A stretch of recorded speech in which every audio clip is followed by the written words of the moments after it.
이제 하나님 말씀 같이 보겠습니다. 마태복음 1장 18절에서 25절 말씀. 예수 그리스도의 태어나심은 이러하다. 그의 어머니 마리아가 요셉과 약혼하고 나서 같이 살기 전에 마리아가 성령으로 잉태한 사실이 드러났다. 마리아의 남편 요셉은 의로운 사람이라서 약혼자에게 부끄러움을 주지 않으려고 가만히 파혼하려 하였다. 요셉이 이렇게 생각하고 있는데 주님의 천사가 꿈에 그에게 나타나서 말하였다. 다윗의 자손 요셉아, 두려워하지 말고 마리아를 내 아내로 맞아들여라. 그 태중에 있는 아기는 성령으로 말미암은 것이다. 마리아가 아들을 낳을 것이니 너는 그 이름을 예수라고 하여라. 그가 자기 백성을 그들의 죄에서 구원하실 것이다. 이 모든 일이 일어난 것은 주님께서 예언자를 시켜서 이루시기를, 보아라, 동정녀가 잉태하여 아들을 낳을 것이니 그의 이름을 임마누엘이라고 할 것이다 하신 말씀을 이루려고 하신 것이다. 임마누엘은 번역하면 하나님이 우리와 함께 계시다는 뜻이다. 요셉은 잠에서 깨어 일어나서 주님의 천사가 말한 대로 마리아를 아내로 맞아들였다. 그러나 아들을 낳을 때까지는 아내와 잠자리를 같이 하지 않았다. 아들이 태어나니 요셉은 그 이름을 예수라고 하였다. 아멘. 여러분은 이름이 몇 개입니까? 보통 이름이 하나죠. 어떤 분들은 영어식 이름을 하나 가지고 있기도 한데, 성경에도 보면요, 이름이 둘인 인물이 종종 등장합니다. 여러분 잘 아시는 베드로도 이름이 둘이죠. 본래 이름은, 히브리식으로 이름은 시므온인데 헬라식 이름으로 예수님이 베드로 이렇게 이름을 지어주셨죠. 또 유명한 사울도 헬라식 이름으로 바울이라는 이름을 가졌죠. 구약 성경에 보면 또 이름이 둘인 사람들이 들어있는데, 오늘 본문에 앞서 나오는 사람 중에 솔로몬이 있습니다. 다윗의 아들 솔로몬이 그렇죠. 다윗이 지어준 솔로몬이라는 이름은 평화의 왕이 되라는 그런 사명을 가지고 있고요. 하나님이 나단을 통해서 주신 이름 여디디아라는 이름이 있습니다. 여디디아는 예디드하고 여호와 두 단어가 합쳐졌는데 여호와가 사랑하는 자라는 뜻이죠. 그래서 이것은 솔로몬의 정체, 하나님의 사랑을 받는 자라는 그런 의미가 있죠.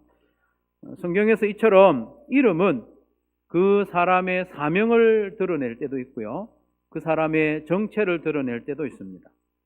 오늘 본문에 나오는 예수님의 이름이 둘인데, 오늘 그 이름의 뜻을 살펴보고 은혜와 교훈 받기를 원합니다. 예수님의 대표적인 이름, 우리가 잘 아는 대로 예수. 히브리식으로 하면 여호수아가 예수죠. 여호수아는 여기도 또 단어가 두 개죠. 야사라는 단어, 야사는 이제 구원한다는 뜻이에요. 구원한다 더하기 여호와가 구원한다는 뜻입니다. 여호와가 구원한다는 뜻이 이름으로 여호수아입니다. 오늘 보면 21절에 보면 이 이름을 조금 풀어서 의역을 하고 있는데요, 그가 자기 백성을 그들의 죄에서 구원할 것이다. 조금 더 설명을 하고 있죠. 그가 자기 백성을 그들의 죄에서 구원할 것이다 했습니다. 하나님께서 보내신 구원자 예수님은 여자의 후손으로 오셨어요. 여자의 후손으로 오시면서 동시에 성령으로 잉태하셨기 때문에 그것을 좀 부각시키기 위해서 15절과 25절에서 좀 그걸 집중하고 있는데, 18절, 25절 제가 다시 한번 읽어보겠습니다. 밑줄 한번 보시면서 보시면 됩니다. 예수 그리스도의 태어나심은 이러하다. 그의 어머니 마리아가 요셉과 약혼하고 나서 같이 살기 전에, 빨갛게 해놨습니다. 같이 살기 전에 마리아가 성령으로 잉태한 사실이 드러났다. 그러나 25절에 보면 아들을 낳을 때까지는 요셉이 아내와 잠자리를 같이 하지 않았다. 아들이 태어나니 요셉은 그 이름을 예수라고 하였다 했습니다. 이것은 예수님이 여자의 후손으로 오시긴 했지만 남자와의 관계에서 태어나지 않고 성령으로 태어나신 하나님이시라는 것을 부각시키고 있습니다. 18절과 25절에 반복하고 있죠. 그리고 20절과 23절에도 보면 예수님은 남녀 간의 관계에서 탄생하신 것이 아니라 성령으로 말미암아 동정녀, 처녀의 몸에서 나셨음을 거듭 말씀하고 있습니다. 이것은 창세기 3장 15절에서 하나님이 약속하신 구원자가 여자의 후손으로 오시긴 하지만 그분은 죄 없는 하나님의 아들이라는 것을 말씀하셨는데 그것이 이루어진 거예요. 이처럼 예수님은 아담과 하와가 타락한 직후에 하나님이 약속하신 대로 오신 구원자, 여자의 후손으로 오신 구원자입니다. 그러면 무엇에서 구원해 주러 오셨는가? 무엇에서? 그들의 죄에서 구원해 주러 오셨다고요. 죄에서.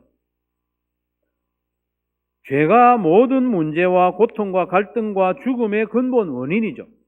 죄는요, 모든 고통의 원인입니다. 갈등의 원인입니다. 질병의 원인입니다. 그리고 죽음의 원인입니다. 그래서 죄는 우리의 영도 죽이고, 죄는 우리의 혼도 죽이고, 죄는 우리의 몸도 죽입니다. 죄로 인해서 우리가 영적으로 죽어서 하나님과의 관계가 단절됐습니다. 이게 죽음의 상태입니다. 하나님과의 관계가 단절된 것이 영적인 죽음입니다. 죄는 우리의 혼도 죽여서 다른 사람들과의 관계도 깹니다. 사람들과의 관계를 깨는 것도 죄입니다. 갈등이 일어나게 하고 싸우고 전쟁이 일어나게 합니다. 죄로 인해서 우리의 몸도 죽습니다. 당장에는 안 죽은 것 같지만 점점 죽어가고 있습니다. 건강에 문제가 생기고 약해지고 죽음으로 향하여 치닫다가 결국에는 육신도 완전히 죽게 되는 거죠. 그래서 레위기에 보면 질병이라든지 또 상처라든지 그리고 피 흘리는 것, 이런 것들을 다 부정한 것으로 취급하는 것이 그 이유입니다. 상처, 질병, 피 흘림, 이런 것들이 부정한 이유는 이게 죽음의 과정이기 때문입니다. 죽음을 드러내는 표시이기 때문에 그렇습니다. 그래서 이런 무시무시한 죄에서 우리를 구원하기 위해 예수님이 오셨다. 그날이 성탄절이라는 거죠. 죄의 본질이 무엇인지 짚고 넘어가야 됩니다. 죄의 본질은 뭐냐? 내가 하나님 노릇하려고 하는 겁니다. 내가 하나님 노릇하려고 하는 것.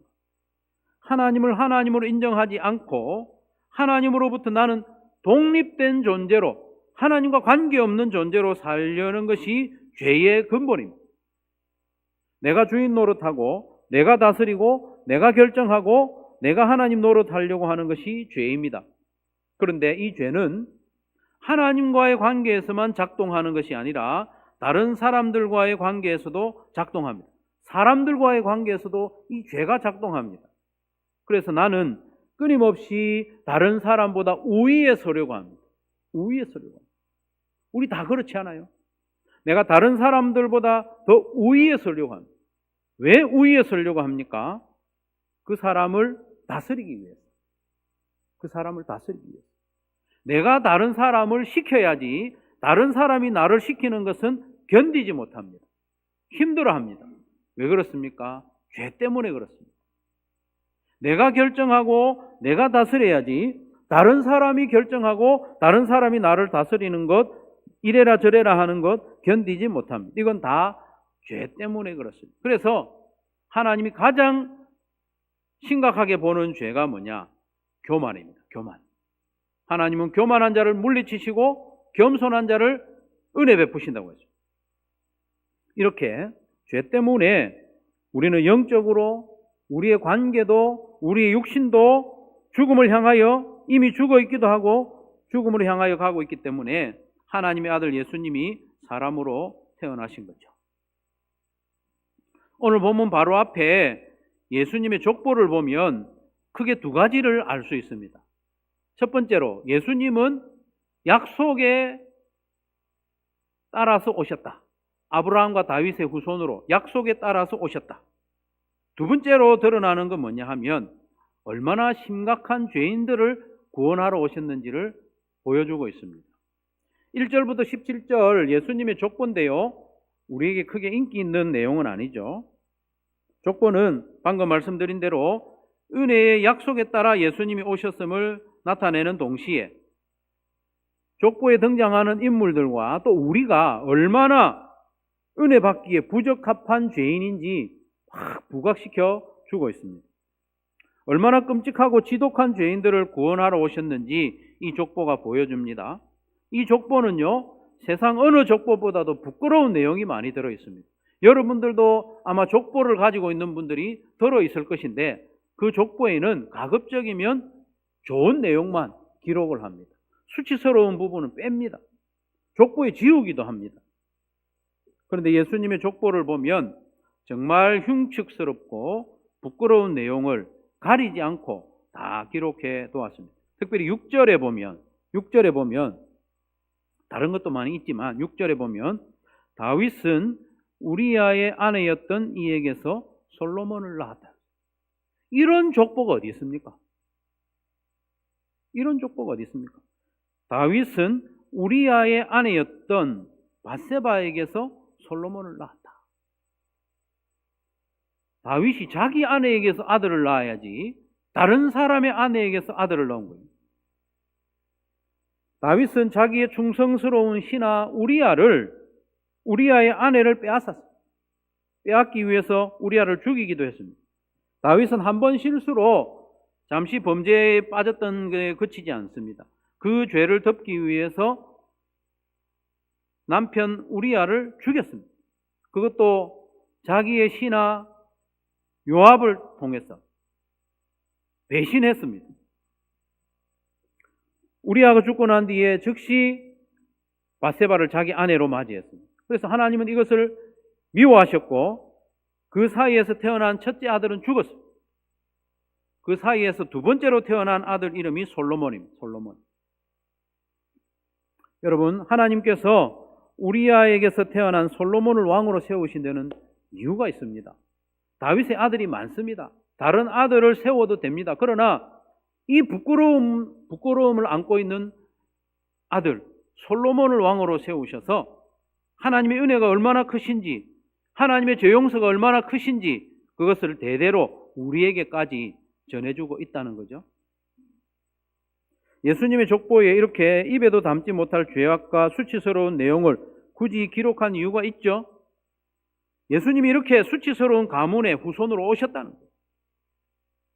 입에 담지도 못할 범죄를 한 죄인들을 구원하기 위해 오셨다는 것을 이 족보를 통해서 우리에게 또 보여주는 겁니다.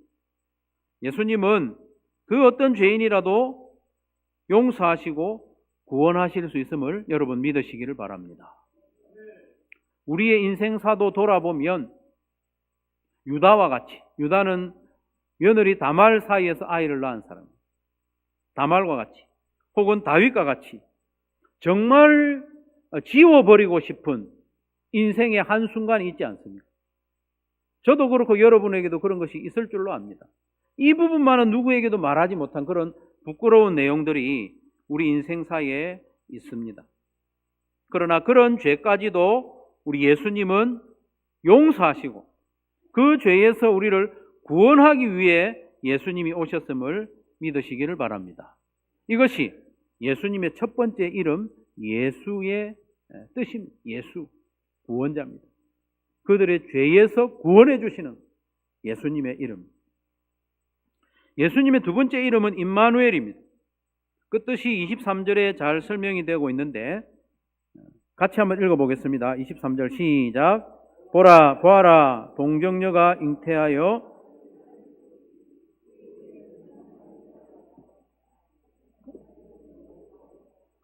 임마누엘은 번역하면 하나님이 우리와 함께 계시다는 뜻이다. 아멘. 여러분 임마누엘의 뜻을 잘 아시죠? 하나님이 우리와 함께 계시다. 하나님이 우리 세 단어가 합쳐져서 임마누엘이 됐습니다. 이 전치사입니다. 함께, 누구와 함께라는 뜻이고, 누는 2인칭 복수 전미사, 우리라는 단어가 들어있는 건 아니지만은 요 전미사를 통해서 우리와 함께 계시다는 걸 드러내고 있는 거예요. 엘은 아시는 대로 하나님. 임 뒤에는 미음이 하나 더 붙어 있거든요. 강세형이기 때문에 임마누엘, 이렇게 임마누엘. 우리 언어의 표현으로 그래요. 예수님의 두 번째 이름은 임마누엘. 예수님이 우리를 구원하신 목적을 드러내주고 있습니다. 구원의 목적이 임마누엘이라는 거예요. 하나님이 우리와 함께 계시기 위해서 우리를 구원해 주신 거예요. 우리를 죄에서 구원하신 목적이 우리와 함께 계시기 위해서. 하나님은 지극히 공의로운 분이시기 때문에 죄인과는 함께 하시지 못합니다. 죄인인 우리도 하나님께 가까이 갈 수가 없어요. 죄를 그대로 두고서는 결코 가까이 할 수 없습니다. 반드시 죄의 문제를 해결해야 됩니다. 그런데 죄의 대가를 치르지 않고는 죄의 문제가 해결되지 않습니다. 피 흘림이 없이는 죄 사함이 없다고 했습니다. 이것이 하나님의 법칙이기 때문에 하나님도 하나님이 정하신 법을 어기지 못합니다. 그래서 죄 없는 아들 예수님을 이 땅에 보내시고 우리를 대신해서 십자가에 죽게 하심으로 죄의 값을 치르신 겁니다. 그렇게 하심으로 하나님도 의로우시고 우리도 의롭게 만드신 겁니다. 하나님의 아들, 죄 없는 예수님이 사람으로 태어나셔서 죄인들을 대신하여 십자가에서 피 흘려 죽어 우리를 구원하신 겁니다. 그래서 하나님과 가까이 하고 하나님과 함께 할 수 있게 된 겁니다. 이것이 구원입니다. 그 예수님을 믿는 사람은 누구나 모든 죄를 용서받아 깨끗함을 입습니다. 아무리 죄가 많아도, 아무리 심각한 죄가 있어도 모든 죄를 용서받습니다. 의롭게 됩니다. 하나님이 의롭다고 하십니다. 예수님의 완전한 의로움이 온전히 우리에게 전가됩니다. 그래서 마귀가 아무리 고발하고 정죄해도 하나님이 우리를 가리켜서 이는 의로운 자다. 그래서 하나님께 가까이 할 수 있고 하나님과 거할 수 있게 되는 겁니다. 잠시 가까이 갔다가 멀어지는 것이 아니라 지속적으로 영원히 함께 거하게 됩니다. 우리와 함께 영원히 거하시려고 임마누엘 하시려고 예수님을 보내셔서 십자가에 죽게 하신 겁니다. 특별히 영원히 함께 거하시겠다는 확실한 표시로 우리를 하나님의 자녀로 삼아 주셨어요. 하나님의 자녀로 삼아 주셨어요. 이게 구원입니다. 마태복음 5장에서 7장은 마태복음 안에서도요, 산상보훈이라고 일컬어집니다. 산에서 주신 보배로운 교훈. 산상보훈에서 가장 강조하는 것은 뭐냐? 하나님은 우리 아버지시라는 사실입니다. 산상보훈 안에는요, 여러 가지 교훈들이 있습니다. 기도에 대한 가르침도 있고, 금식에 대한 가르침도 있고, 선행에 대한 가르침도 있고, 사랑에 대한 가르침도 있고, 여러 가지 가르침이 있는데 그 모든 가르침의 바탕에는 하나님이 우리의 아버지 되셨다는 것이 딱 들어 있습니다. 그래서 마태복음 5장 16절부터 7장 11절까지 계속해서 하나님은 우리 아버지 되신다. 하늘에 계신 너희 아버지께 영광을 돌리게 하여라. 하늘에 계신 너희 아버지께서 완전하신 것 같이 너희도 완전하여라. 하늘에 계신 너희 아버지, 내 아버지께서 갚아주실 것이다. 내 아버지께서 너희에게 갚아주실 것이다. 6장 6절. 하나님 너희 아버지께서는 너희가 구하기 전에 너희에게 필요한 것이 무엇인지를 알고 계신다. 주기도문 시작 부분에서도 하늘에 계신 우리 아버지, 6장 13절, 14절, 15절, 18절, 26절, 32절, 7장 12절에 이르기까지 계속해서 가르치는 바가 뭐냐? 하나님은 우리 아버지시다.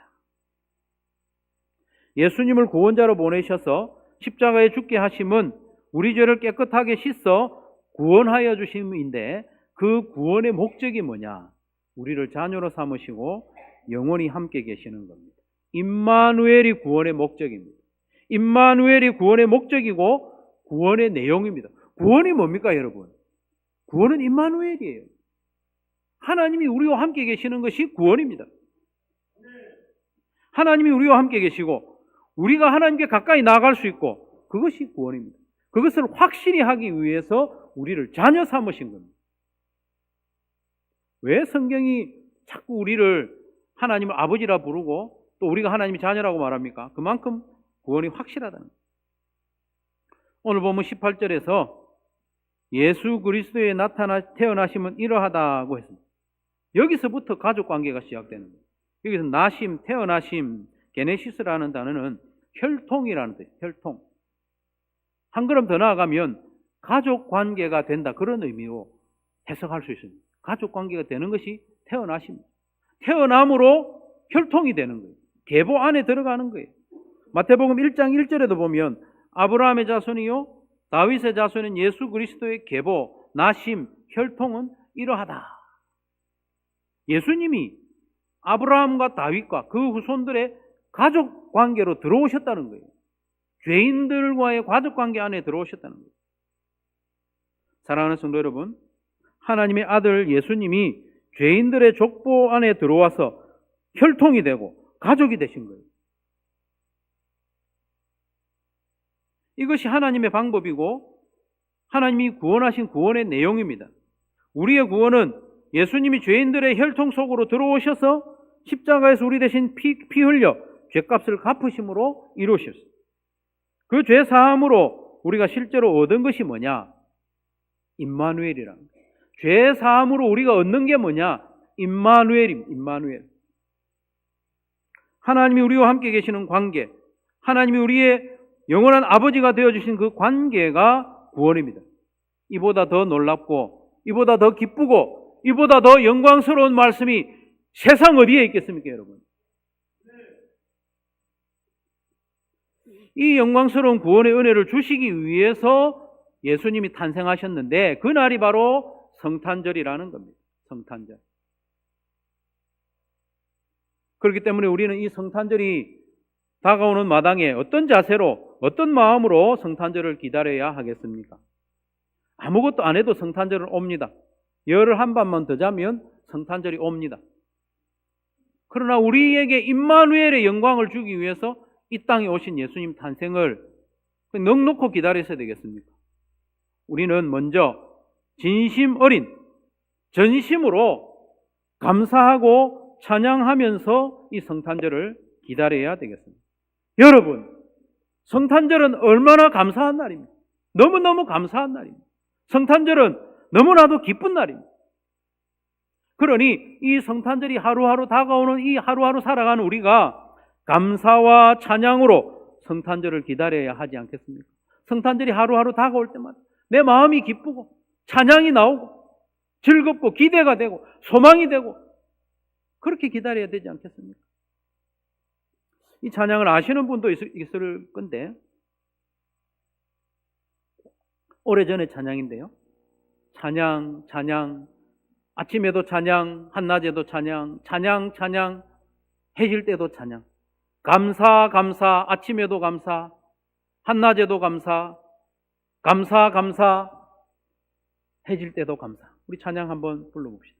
찬양, 찬양, 아침에도 찬양, 한낮에도 찬양, 찬양, 찬양, 해질 때도 감사, 감사, 감사, 아침에도 감사, 한낮에도 감사, 감사, 감사, 해질 때도 감사. 아멘.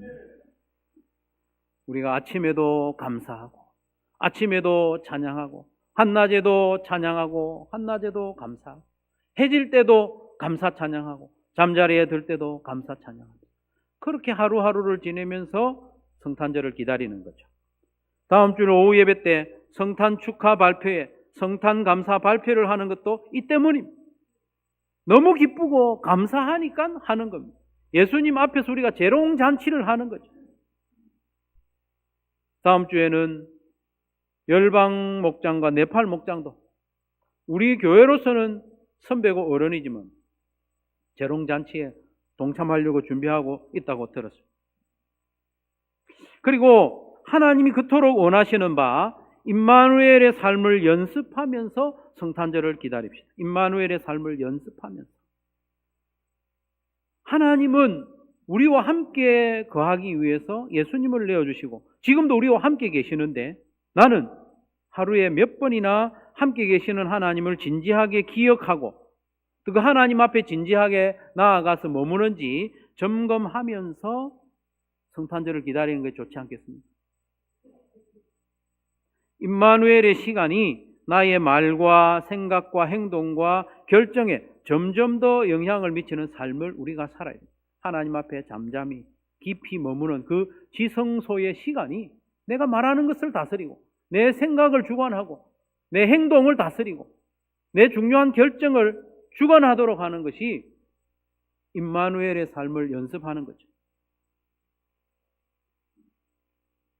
그리고 임마누엘의 삶을 연습하기 위해서는 내 소중한 것을 내어놓는 것이 꼭 필요합니다.